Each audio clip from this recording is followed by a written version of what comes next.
Hélène Aubineau est mon invitée. Elle a monté une société qui aide les dirigeants et les décideurs, qui aident leurs équipes également à se sentir bien au travail. Sous toutes ses formes, c'est-à-dire à la fois bien intérieurement et puis bien dans les process et la méthode. Hélène, comment ça s'appelle ta société? Tu m'as dit Croissance... Croissance HD. Croissance HD. Pourquoi Croissance HD?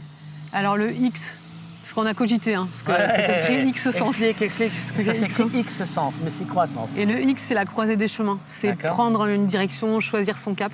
Ouais. Le sens, c'est donner du sens à ce qu'on fait. Ouais. Et on travaille sur les 5 sens quand on est en accompagnement et en formation. Ouais. Et HD, c'est Hélène et Dom. On est allé loin dans la... Ah oui, d'accord. Mais c'est plein de choses aussi. C'est Harley Davidson pour garder du fun. Ouais. C'est haute définition dans la connexion avec les autres. C'est human development, enfin c'est plein de choses. Ah ouais, je vous avais dit qu'on allait aller au fond des choses et ça ne fait que commencer. Allez, viens dans la voiture. C'est qui tes publics? Public, c'est... tes publics, tes clients. Les clients, c'est dirigeants, encadrement. Ouais. Et après, au départ, on s'était dit que ça allait être plutôt des PME.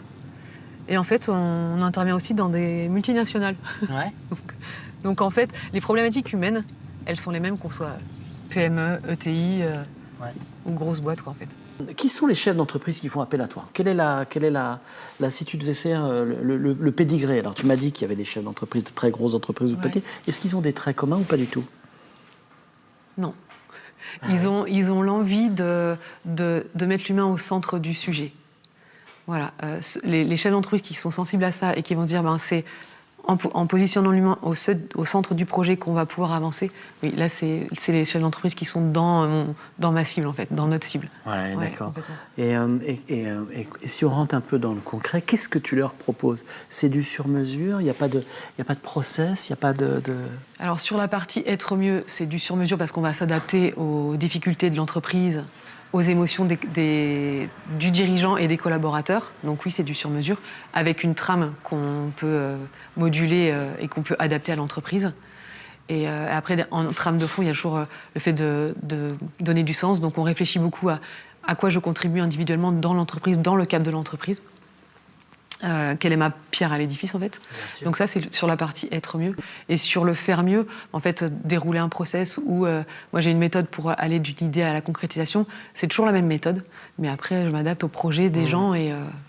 Et cette méthode, d'où est-ce que tu la sors? Tu as été formé toi-même ou c'est ton expérience qui t'a permis En fait, j'ai été responsable de projet pendant plus de 20 ans, sans aucune formation, mais ce qui est le cas de beaucoup de responsables de projet. Ouais.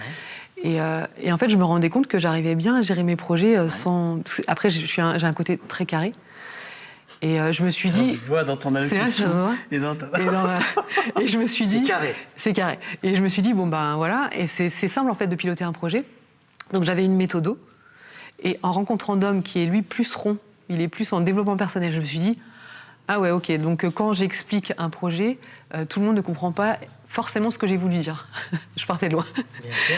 Et je me suis rendu compte qu'on avait chacun une carte du monde différente, chacun des émotions différentes, chacun une façon de réagir à un changement.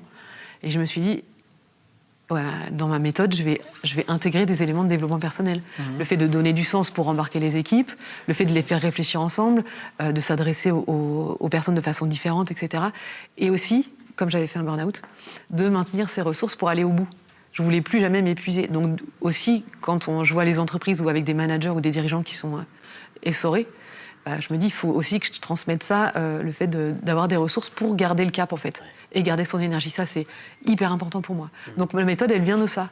Elle vient du côté carré, du côté rond, et voilà. À quoi tu contribues, toi, dans la société? Qu'est-ce qui te motive? Qu'est-ce qui te fait aller de l'avant? Pourquoi tu as fait ce choix jusqu'au bout, en fait? Qu'est-ce que ça t'apporte? Moi, c'est ce qui me donne envie de me lever le matin, c'est de partager une façon de faire avec les entreprises pour qu'elles puissent aller au bout de leur... c'est de leur projet, mais c'est de leur rêve aussi, en fait. Ouais. Et moi, quand je vois un projet qui devient concret, il n'y a pas mieux pour moi, en fait. Ouais.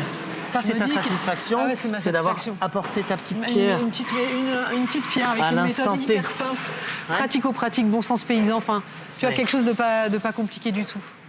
J'aime bien quand tu dis bon sens paysan, parce que pour moi, c'est essentiel. On est de là. Mais c'est vrai que finalement, on a beaucoup de bon sens à retrouver au milieu à la fois de toutes ces process, toutes ces règles. Il y a quelque chose de très humain qu'on a parfois un petit peu oublié. Merci d'avoir répondu à mes questions. Merci beaucoup pour Et puis on se retrouve la semaine prochaine pour un nouveau numéro de Sans Détour. Salut.